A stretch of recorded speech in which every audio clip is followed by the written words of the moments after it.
Hello, Namaskar. This is Firstpost and you're watching Vantage with me, Palki Sharma.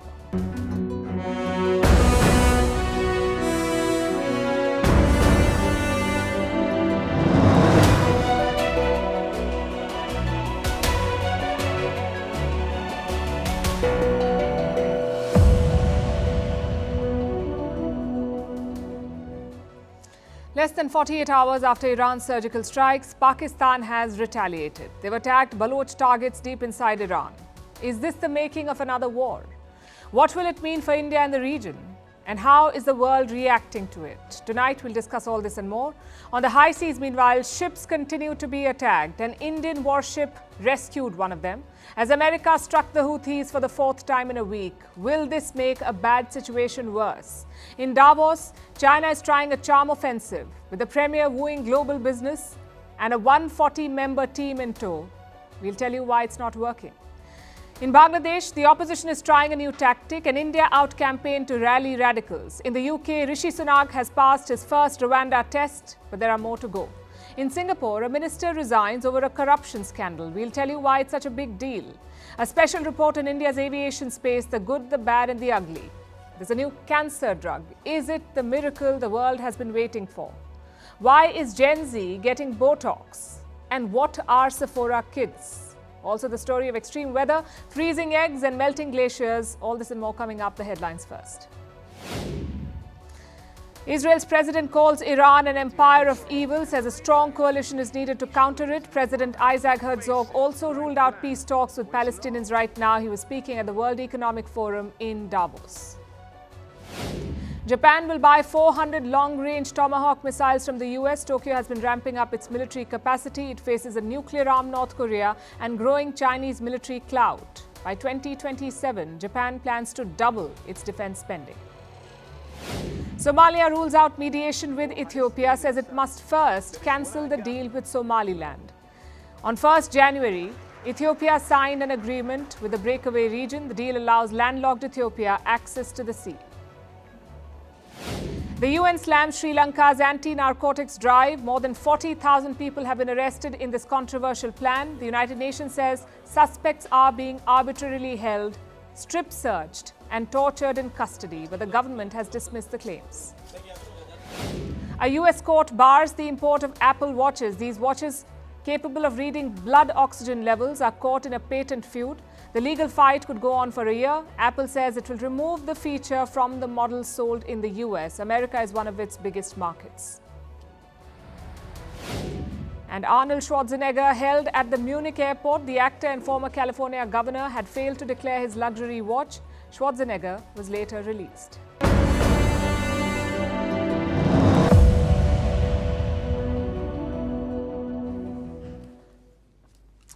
What happens when you attack a nuclear power?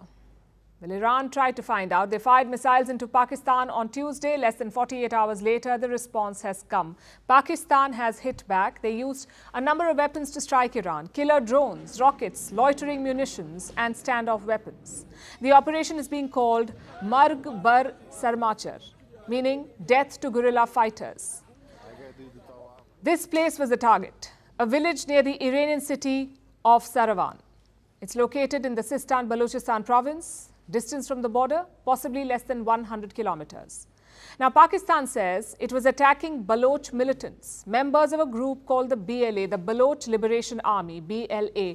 Their goal is to create an independent Balochistan, basically to break away from Pakistan. Islamabad says they had credible intelligence. Apparently, the Baloch militants were planning something big. But let's not kid ourselves. This was a retaliatory strike. Iran bombed Pakistan, so Pakistan had to bomb Iran back. Their foreign ministry is now talking of de-escalation. Acts like the one which took place a couple of nights ago create difficulties and give the adversaries of our friendship the pretext to create more difficulties in the region. We will continue to engage with our neighbor Iran to ensure that peace prevails and and that the two countries make concerted and coordinated efforts to combat the threat of terrorism. What about Pakistan's army? They're on high alert right now, but the army statement did focus on dialogue and cooperation. So clearly Pakistan has had enough. They've made their point. What about Iran? Well, Tehran has summoned Pakistan's top diplomat in the country. They've also condemned the strikes. As for casualties, 9 people were killed. Iran says all of them were foreign nationals. So should we assume that this conflict is over? Seems like it for now. But 2 worries still remain. One, no one knows for sure why Iran attacked Pakistan in the first place. On paper, it was about anti-terrorism, but strategically, it made little sense. Maybe Iran has more targets in mind. Maybe Tuesday's attack was just the start. The fact is, we don't know. Now to the second worry. What if Pakistan's attack pushes Iran over the top? Just think about it. The US has never struck inside Iran's borders. Neither has Israel, and these are sworn enemies of Iran. But Pakistan has crossed that red line. So Tehran may feel the pressure to respond to show who's the boss, which means the danger is not over yet. The next couple of days will be crucial. Pakistan's top officials are all returning to the country. The caretaker prime minister is coming back from Davos. The foreign minister is returning from Uganda. So it's all hands on deck. And this whole saga has split the world. The United States has condemned Iran's airstrike, or had condemned that airstrike. Let's see if they condemn Pakistan's as well. Meanwhile, China is spooked. They have a lot at stake in both these countries. Iran and Pakistan are key partners of Beijing. So China says, we can mediate. The Chinese side sincerely hopes that the two sides can exercise calm and restraint and avoid an escalation of tension. We're also willing to play a constructive role in de-escalating the situation if both sides need it. So we do condemn those strikes. We've seen Iran violate the sovereign borders of 3 of its neighbors in just the past couple days. And I will say that the difference is the context very much matters. What about India? No prizes for guessing? New Delhi is supporting Iran. Listen to the government's reaction. And I'm quoting, "We have an uncompromising position of zero tolerance towards terrorism. We understand actions that countries take in their self-defense." So India doesn't mind the attacks. But what if things escalate? What will prolonged aggression between Iran and Pakistan look like? First, some numbers. Pakistan has more than 650,000 military personnel. And Iran? Around 610,000. Pakistan's defense budget is around $6 billion. Iran's is much higher, closer to $10 billion. Pakistan has around 1,400 aircraft, out of which 387 are fighter jets. Iran's fleet is smaller. Around 550 aircraft in total, which includes 186 fighter jets. What about tanks? Again, Pakistan holds the edge. They have more than 3,700 tanks against Iran's 2,000. The naval fleet is evenly matched. Pakistan has 114 vessels. Iran has 101. Both sides also have trump cards. Iran's economy is in much better shape. Pakistan's economy is in the dumps. But then again, Pakistan has nuclear weapons. So my point is quite simple. A prolonged aggression would be ugly and costly. Not to mention, totally unnecessary. There is no strategic requirement here, because both sides agree that the border areas are problematic. Both sides think it's lawless and chaotic. So these attacks do not really improve the situation. At best, it's a battle of egos. Plus, the regional impact would be huge. More countries will pick sides. Some will be caught in the middle. And of course, non-state actors would benefit. It's a risky prospect for India. Pakistan's army lives in forever suspicion of India. If they get tied down in the West, they will want deterrence against India. And what form will that take? It's impossible to know, but it's safe to assume that it won't look good. So de-escalation is the need of the hour. Both sides have struck each other. The scoreboard reads 1-1. Anything more is self-destructive.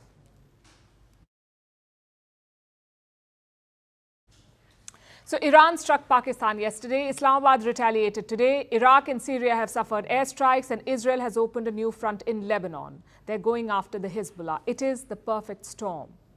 And to add to the misery, ships passing through the Red Sea are still unsafe. Today, India responded to a distress call from the Gulf of Aden. A cargo ship had come under attack, the MV Genco Picardy. It was attacked by drones. There were no casualties, but the ship was damaged. There were 22 crew members on board, including 9 Indians. An Indian warship was in the vicinity, the INS Vishakhapatnam. It's a guided missile destroyer. It intercepted the cargo ship. Indian officers boarded the vessel. They inspected the damage. It was not significant. So when they deemed it safe, they asked the vessel to continue its journey. And this is becoming a recurring theme because the region remains volatile, unsafe for ships, despite a large military presence. India alone has a sizable deployment in this region, some 10 to 12 warships operating in the Arabian Sea, along with patrol aircraft, predator drones, and Dornier aircraft for surveillance. And they may need to stay there longer because of America's actions. The US is going after the Houthis. They have conducted fresh airstrikes, their fourth in 1 week. Fourth round of airstrikes in 1 week. This time, the Americans targeted the missile launchers. The Houthis were preparing for fresh attacks. They had loaded missiles onto the launchers. America got whiff of it. It identified multiple launch sites, and then the US Navy struck them. A total of 14 missiles were destroyed. One of the locations they hit was Dhamar. The attack was captured on camera. اوف الريح. أمريكا صح. من اللي يضرب؟ ايش هناك معسكر ولا ايش؟ ايوه مدرسة الحرس. الشرطة العسكرية هناك. أمر القرن.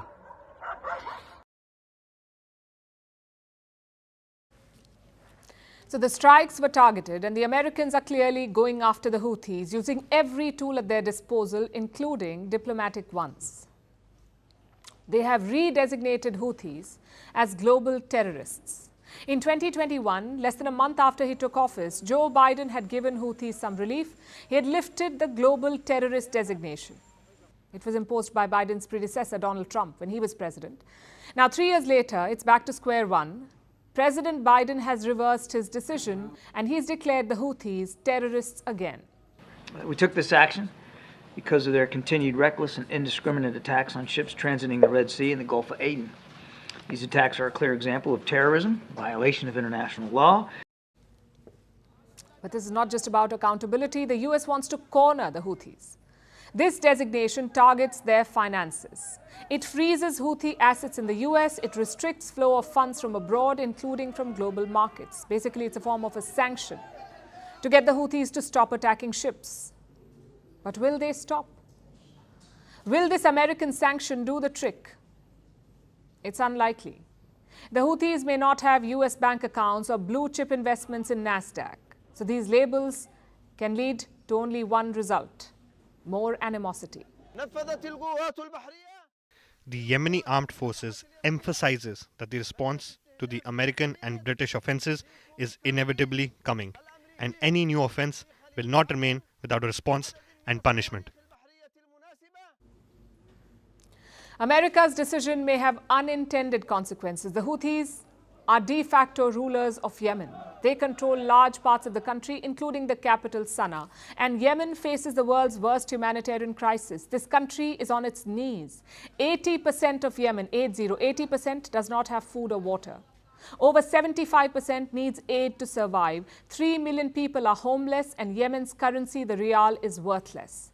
Food distribution is already suspended in the country, and this conflict could trigger fresh chaos. 8 groups are raising an alarm. 26 of them have issued a joint statement. They're worried about the latest escalation and America's countermeasures. They fear the US might end up punishing Yemenis for the acts of Houthis. The people of Yemen are already angry. They accuse the US of blackmail. The US takes these decisions to blackmail people and to hold this against them, using the decision like a sword against anyone who stands against American and Israeli interests. So the situation is delicate, and America's approach might make it worse. Instead of ending a conflict, the US may end up intensifying it, which is hardly surprising.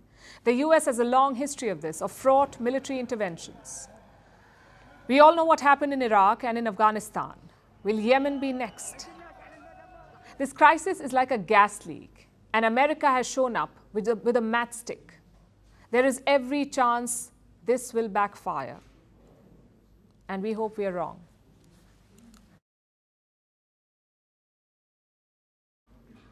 Now let's talk about China. This week, Beijing launched a charm offensive. Their premier was dispatched to Davos with a delegation of 140 people, including 10 state ministers. Their mission? To woo the biggest business groups in the world. Davos is a mountain resort in Switzerland. Every year it hosts the World Economic Forum, where world leaders, top economic minds and policymakers, and the rich and powerful gather. They exchange their thoughts on the world economy and debate some of the biggest challenges facing the world. So this event is like speed dating, but for the global economy. And China wants to court all kinds of suitors. The Chinese premier has been busy. He began his engagement at Davos with a speech. Li Qiang had a simple message to deliver: China is open for business. China will adhere to the fundamental national policy of opening up to the outside world, and the door of opening up will only open wider and wider. Well, after the speech came the handshakes. Li met top business leaders, including the CEOs of top banking institutions, the likes of JP Morgan, Bank of America, Standard Chartered and Blackstone. The Chinese premier had lunch with them. Same with the politicians. Li's most significant sit-down was with Ursula von der Leyen, the president of the European Commission. The two leaders spoke about trade, among other things. Now, this is quite a shift. Since the pandemic, Chinese leaders have been largely evasive, especially their president, Xi Jinping. He has missed several important events last year, including the G20 summit in India. In fact, he still does not travel very much. But his team is now coming out in full force, and in that sense, Davos signals a shift.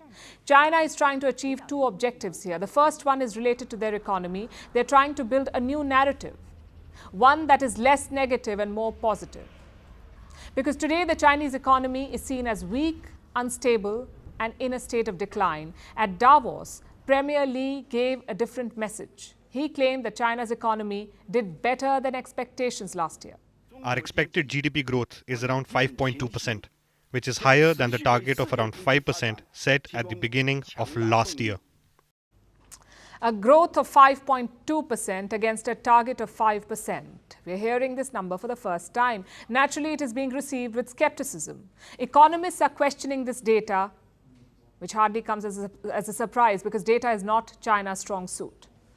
But none of this has stopped Beijing from hammering its claims. The Chinese are determined to show that their economy has not stagnated. That's their first objective. The second is about fixing the larger sentiment.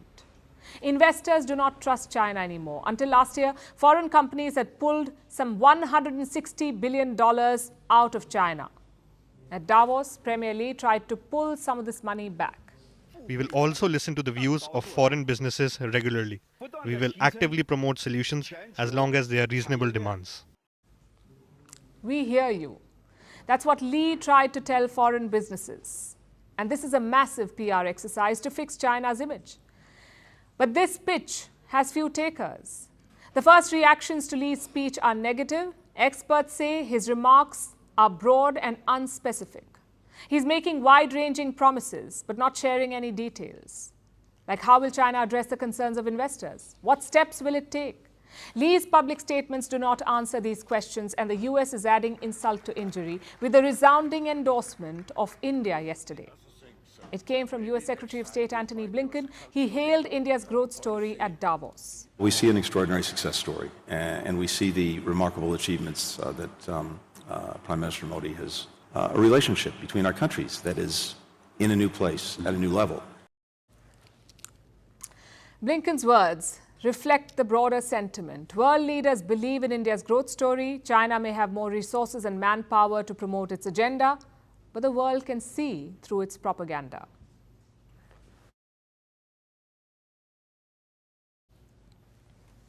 In Bangladesh, a new campaign is brewing. New for Bangladesh, but not really for the neighborhood. It's India out.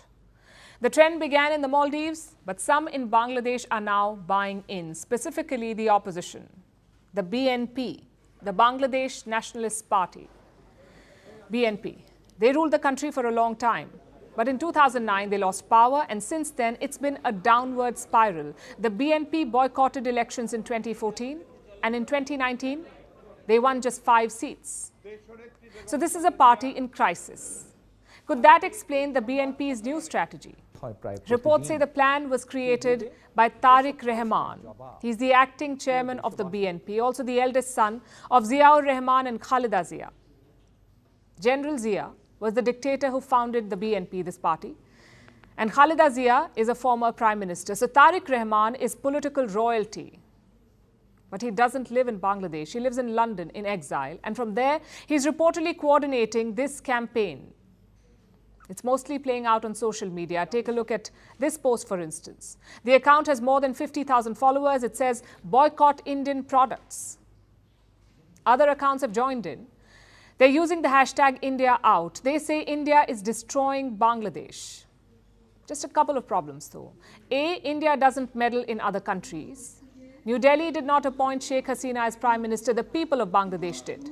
And B, destroyed what exactly? Bangladesh has prospered in the last decade. It is set to become a developing nation in 2026, meaning it will be in the same category as China and India. So the campaign itself is confusing. But it's on point for the BNP. Under their rule, Bangladesh was closer to Pakistan. The society was radicalized and anti-India sentiments grew. Sheikh Hasina corrected all this. She has inherited the vision of her father, Sheikh Mujibur Rahman, the father of Bangladesh too. He was convinced that Dhaka's future was linked to New Delhi's. And Sheikh Hasina thinks the same. But does everyone in her party agree? And I'll tell you why I asked this question. The new Bangladesh cabinet has raised some eyebrows. Some pro-India names are missing, like Abdul Momen. He served as foreign minister from 2019 to 2023, but now he's been replaced. And Momen was a good friend of India. He defended New Delhi during multiple crises. Listen in. But as I understand that they tried to make jokes of the Honorable Prime Minister of India. This is not acceptable. Are you condemning it? Of course we do. We believe, we are very proud of India because they don't do immature things. We have a very solid relationship with India. It is because of the leadership of Prime Minister Modi, Narendra Modi, there is an agreement for the declaration. Another example is Abdul Razak. He was Bangladesh's Minister for Agriculture, again a good friend of India. This time, he's been dropped from the cabinet. At the same time, some new faces are in, like Salman Fazlur Rahman. He's an advisor to Sheikh Hasina. Pakistan's President Arif Alvi calls him a childhood friend. Should New Delhi read into these changes? Not too much, we'd say. Sheikh Hasina dropped 16 sitting ministers, so she wanted a reset anyway. As for the new foreign minister, India can get a pulse soon. He is slated to visit New Delhi next month. That should give us a better idea. And finally, what about India out? Frankly, it looks like a desperate political strategy because Bangladesh is not the Maldives. It's a country of 170 million people, so big neighbors won't intimidate them.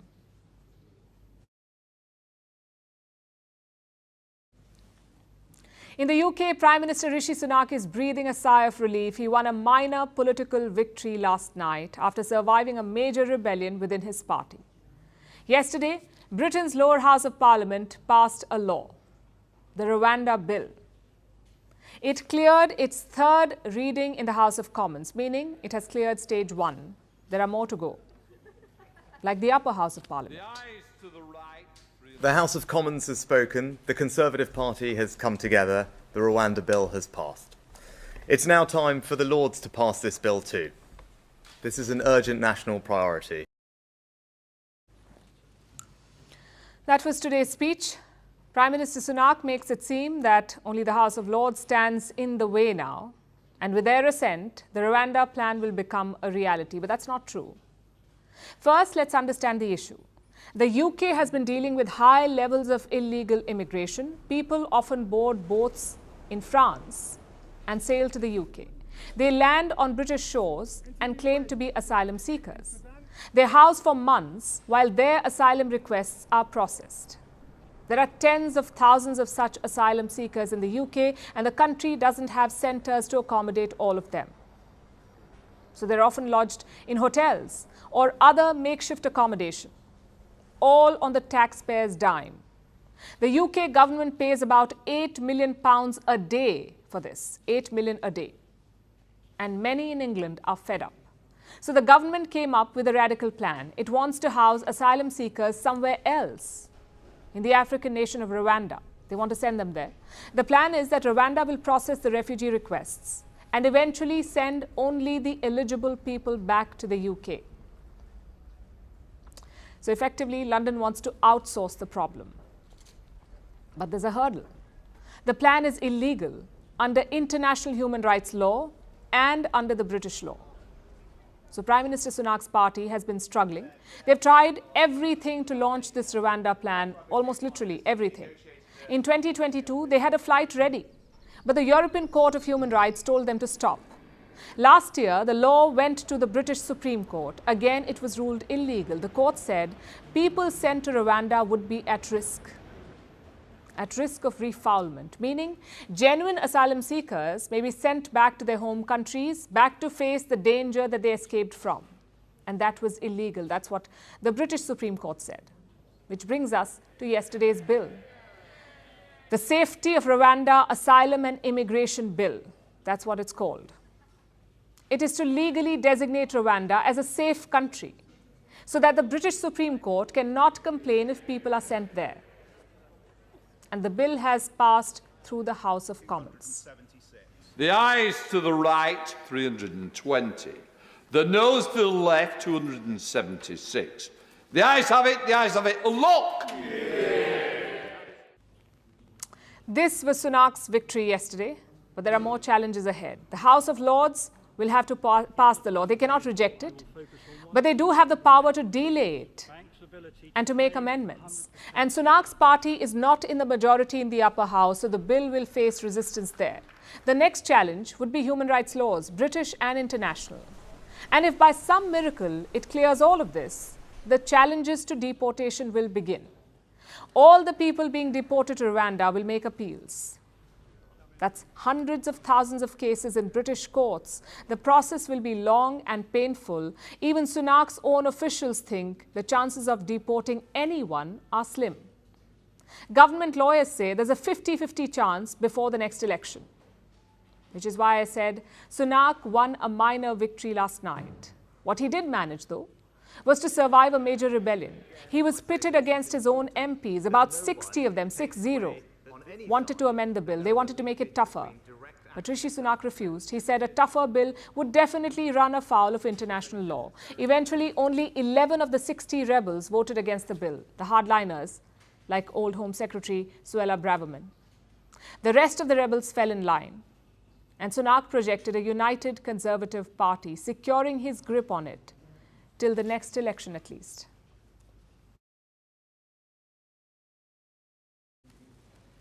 Now let's turn our attention to Southeast Asia. A corruption scandal has come up in the most unlikely of places, Singapore, a country known for its corruption-free image. But this reputation is being tested. A minister has been charged with corruption. His name is Subramaniam Iswaran.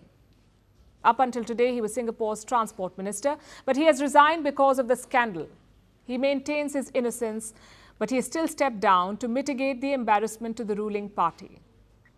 And here's why it's a big deal.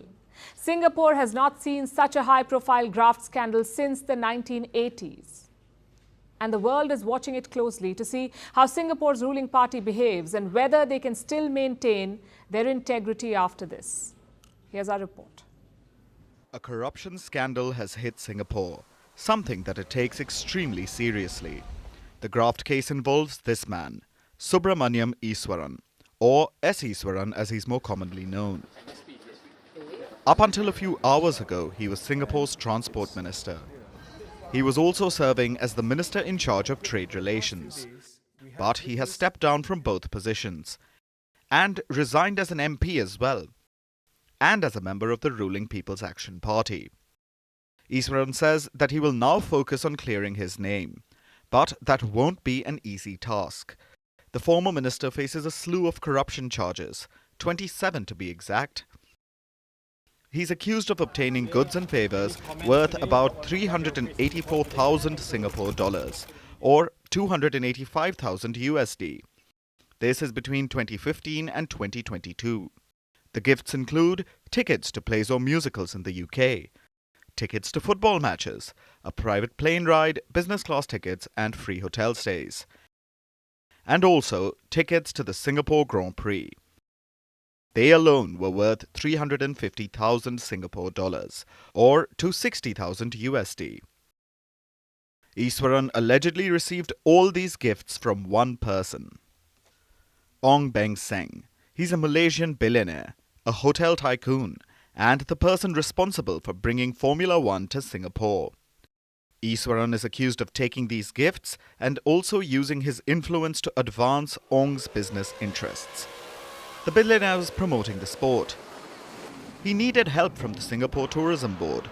Iswaran was Minister for Trade between 2015 and 2018. The minister also served as chairman and then advisor for Singapore's F1 steering committee.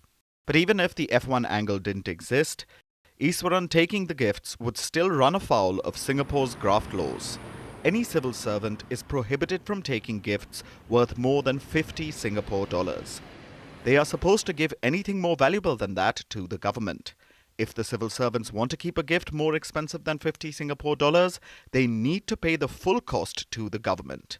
These limits apply to politicians as well. No one is allowed to accept valuable gifts of any kind. Singapore is clear on that. The island is famous for its tough stance on graft. It pays its politicians and civil servants well, so that they aren't tempted to engage in corruption. Iswaran's salary was over 40,000 USD per month, and he also had an MP allowance of about $12,000 a month. But it didn't seem to prevent Iswaran from allegedly taking the gifts from the Malaysian billionaire. Iswaran has proclaimed his innocence. He plans to fight the charges, but he still resigned from his posts. Singapore's Prime Minister Lee Hsien Loong has accepted his resignation. This is the official statement. Look at that last line. Singaporeans expect no less. That's why Iswaran resigned. The people of the island demand incorruptibility and expect their leaders to walk the talk.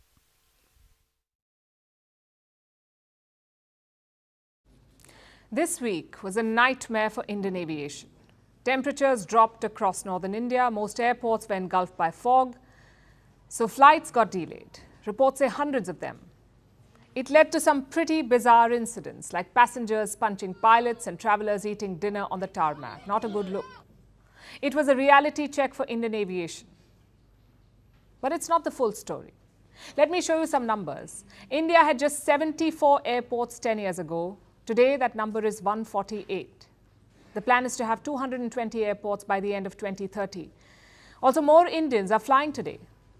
In 2023, air traffic hit an all-time high. India logged around 153 million domestic passengers. That's around 2,900 flights per day. It's much higher than pre-COVID levels. Estimates say 2024 will be even better. Now compare this to the last decade. In 2010, India's air traffic was much lower, just around 51 million domestic passengers. So things have improved. And why is that? Well, one reason is access. If more cities have airports, more people will fly. But that alone is not enough. People should be able to afford flights, which is reason number two. India's middle class has grown consistently. It will make up 38% of the population by 2031 and 60% of the population by 2047. Airlines have seen this potential. Indian carriers placed massive orders last year. Guess how many planes they're buying? Almost 1,000. Air India has ordered 470 planes. Indigo has ordered 500. So clearly they see potential. But what is the end game? Well, Prime Minister Narendra Modi laid out a vision in 2017. Listen to this. जो सामान्य व्यक्ति हवाई चप्पल पहन करके घूमता है, वो मुझे हवाई जहाज में दिखना चाहिए. ये मेरा सपना है. In simple words, everyone should be able to fly, not just the rich Indians. How close are we to that target? Today, only 3% of India's population flies regularly, only 3%. That's 42 million people. Compare that to the US. Around 145 million Americans fly regularly. Around 300 million have flown at least once. So how do we get there? There will be organic growth. As income increases, more people will fly. That's a long-term change. But there are other factors too. For example, what if flight rates were cheaper? Would more people fly then? The logical answer is yes. But for cheaper flights, you need competition. You need a crowded field. Just look at China. Around 43 scheduled airlines operate in China. In India, this number is just 17. Same with daily flights. Around 13,000 flights take off every day in China. In India, it's less than 3,000. Clearly, that needs to change. If more players enter the market, prices will drop. That is the main challenge, because right now it's like duopoly. Indigo makes up 60% of the market share. Tata's carriers make up 26%. So two firms control 86% of India's market. Naturally, prices will be high. And you can't blame them either, because Indian carriers are running huge losses. In the last financial year, their losses were around 17,000 crore rupees. This year, it will be around 4,000 crore rupees. So the trajectory is good, but unless the business is profitable, more firms will not join. Of course, all this will take time. It requires the government and the private sector to work together. Just one word of advice though, do not cut corners. Airports across Asia have become the gold standard. They're attractions in themselves, and India needs to keep up with technology, with innovation, and with more investments. Just look at the new Bengaluru airport terminal. It is designed like a garden. Outside India, people are already talking about it. Same with regulation. It's important to keep a close watch on airports to make sure that rules are not flouted. I mentioned the tarmac dinner at the start. The government has issued fines for it. Indigo has been asked to pay 1.2 crore rupees. The Mumbai airport is paying 60 lakh rupees. It may not sound like a lot, but remember, these firms are already running in losses. So every penny counts. So to recap, India's aviation sector is primed for takeoff. It has grown leaps and bounds in the last few decades. Only two challenges remain: making it accessible to the masses and making it profitable.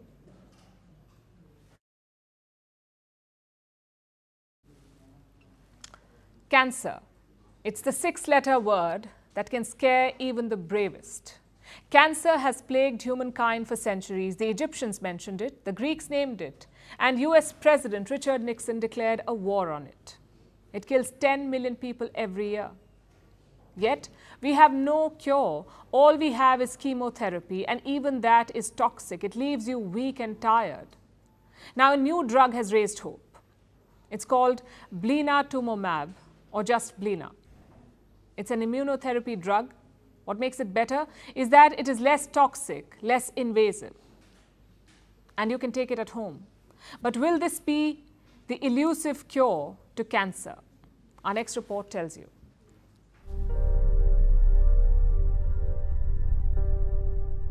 Humankind has made all sorts of advances. There's space travel, there's artificial intelligence, there's talking robots. But if there's one thing we haven't found yet, it's a cure for cancer.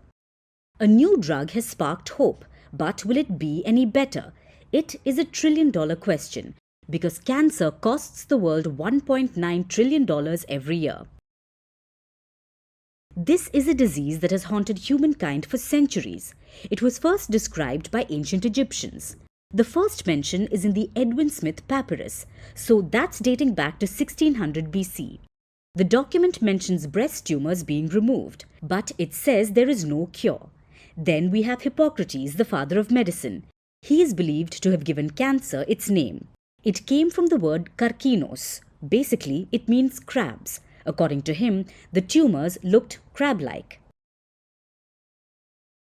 So that's how it got its name. But what exactly is cancer? Cancer is not a single disease. In fact, it's an umbrella of diseases, over 200 of them. It can start in any part of the body. It happens when there are changes in a group of normal cells. This leads to uncontrolled growth. It's abnormal and forms a lump known as a tumor. This is true for all cancers except leukemia, which is blood cancer. So cancer is varied. It's different for every person, which is why it's so hard to find a cure. and that makes it deadly. Cancer is the second leading cause of death globally. 10 million people die every year from cancer, and more than half of all cancer cases are preventable. So what are we doing? Well, humankind has poured billions into cancer research. The 1940s gave us chemotherapy. It's the use of toxic chemicals to kill cancer cells, but it often leaves patients weak.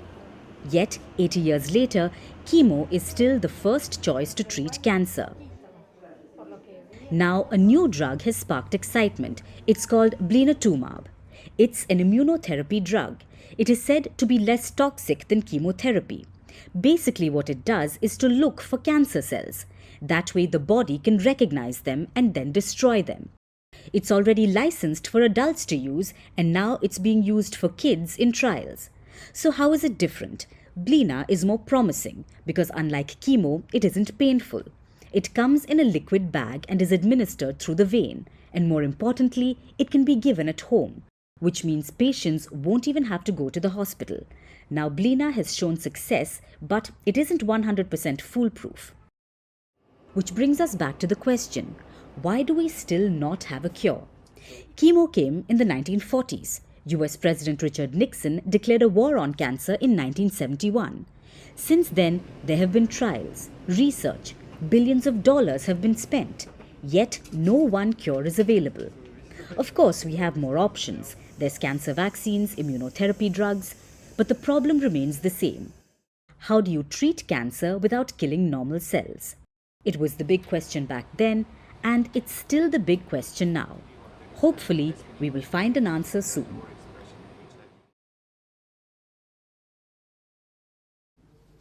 Be comfortable in your own skin.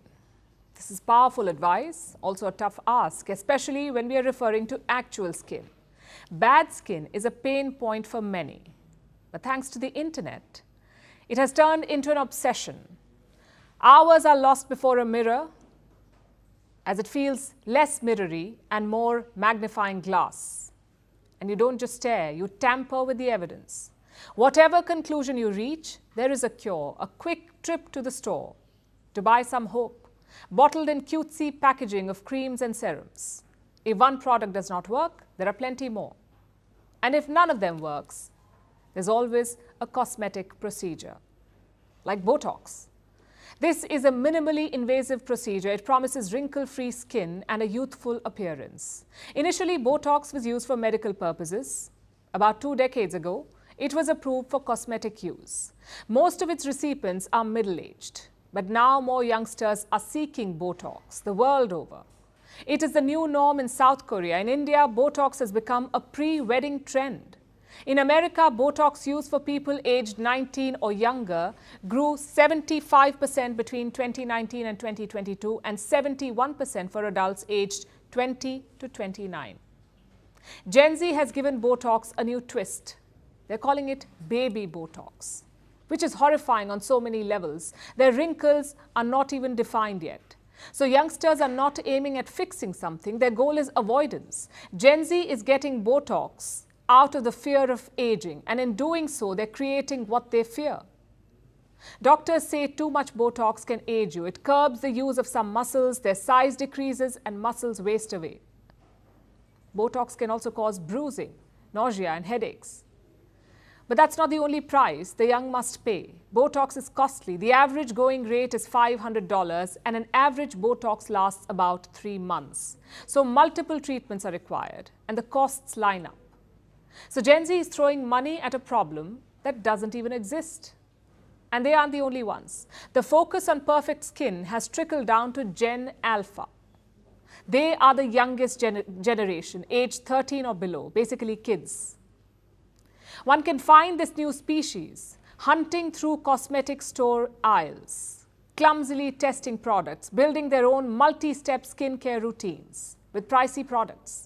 Their favorites include products available at Sephora, so the internet has a term for this species. They're called Sephora Kids. Now, school is tough. Imagine a 17-step skincare routine on top of that. But that's not the only reason why this trend is worrisome. Tweens are spending thousands on products. And there's a good chance they won't work because the formulations are developed for older skin. Plus, children do not have a fully formed skin barrier, so these products could do more harm than good. But if this is shocking, know that there are skincare products for babies too. Apparently, treating perfectly normal baby acne is the need of the hour. It sounds bizarre, but who cares? We live in a culture that feeds addictive behavior. And social media is more than happy to oblige. Reddit has a group called Skincare Addiction. It has 2 million subscribers, up from 500,000 in 2018. Hashtag skincare routine has over 55 billion views on TikTok, 55 billion. Influencers resent acne and wrinkles, calling them scourges to be punished. They talk about a facial cream that stings, so they know it's working.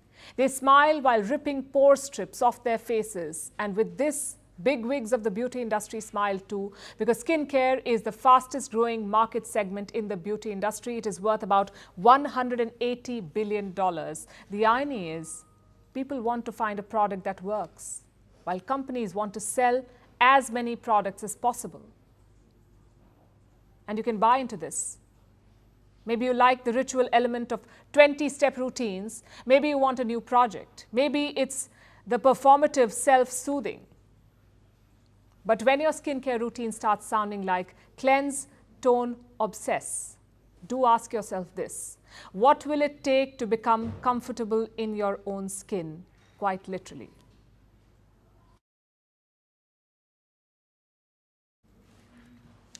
Eggs suspended in the air, chopsticks held up by noodles, and frozen mustaches.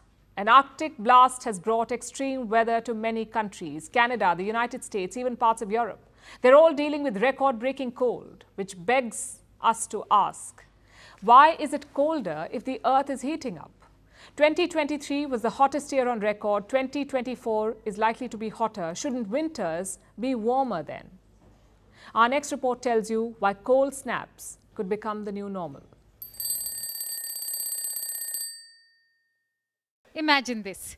You get out of bed, you feel hungry, you want some eggs and noodles for breakfast. So you go to the kitchen and crack some eggs, only for it to freeze mid-air. Then you cook the noodles, but you don't have to worry about a slurpy mess. The noodles can stand by themselves. They can even support the chopsticks. Sounds gravity-defying, right? Well, that's breakfast for you in Canada. The country is dealing with freezing temperatures, close to minus 45 degrees Celsius. It is being caused by a polar vortex. What's that? It's a swirling mass of cold air that hovers over the North Pole. Usually, it's like a spinning top. It rotates very fast, keeping cold air locked in the Arctic. But when it's disrupted, this air moves southwards. Right now, it's responsible for the extreme weather across Canada, the US and Europe. Across America, temperatures are at an all-time low. Snow is covering everything. Vehicles are sliding on icy roads and turning over. Pool equipment is exploding. Football fans have to clear snow off their seats. Absolutely. And an NFL coach even had his mustache frozen over. Even the White House could not escape the cold blast. And it's not just the United States. The Arctic blast has gripped Europe too. The UK is bracing for sub-zero temperatures. Schools are closed. Travel is disrupted. And there is snow everywhere. In France, snow has led to disruptions. Highways are blocked, roads have not cleared. And there's a white blanket as far as you can see. Germany too saw some snowfall, and it's led to major travel frustration. With flights delayed, trains cancelled. It's far from a winter wonderland. But the question on everyone's mind is this: why is it getting colder if the Earth is getting warmer? Climate change is the villain here too. 2023 was the hottest year on record. 2024 is likely to be warmer. The world is heating up. The result is extreme weather patterns, like this Arctic blast, for example. As temperatures rise in the North Pole, the likelihood of polar air moving southwards rises too, and that has caused this cold snap. So while winters could get warmer, cold extremes will still happen. And it is strange, it is so cold in Canada that things are freezing over. Meanwhile, in Greenland, glaciers are melting at record speed. They are losing 30 million tons of ice every hour. That's 20% more than what scientists previously thought. So the Earth is getting warmer. And it's also bringing with it this type of freak weather: hot summers, warmer winters, and snaps of extreme temperatures. All of this has just one warning. If we don't act fast enough, extreme weather could be the new normal. So if you like your eggs runny and not suspended in the air, don't ignore climate change. And now it's time for Vantage Shots, images that tell the story. In Croatia, an artist turns thousands of matchsticks into works of art. The London Zoo welcomes the birth of critically endangered gorilla. And is there water on the red planet? Europe's Mars Express orbiter may have spotted a huge ice water deposit below the surface. Finally, we're taking you back in history. On this day in 1919, the Versailles Peace Conference began in Paris. The goal was to discuss post-World War I peace. It led to the establishment of the League of Nations, the predecessor to the United Nations. Leaving you on that note, thanks for watching. We'll see you tomorrow.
Thank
you.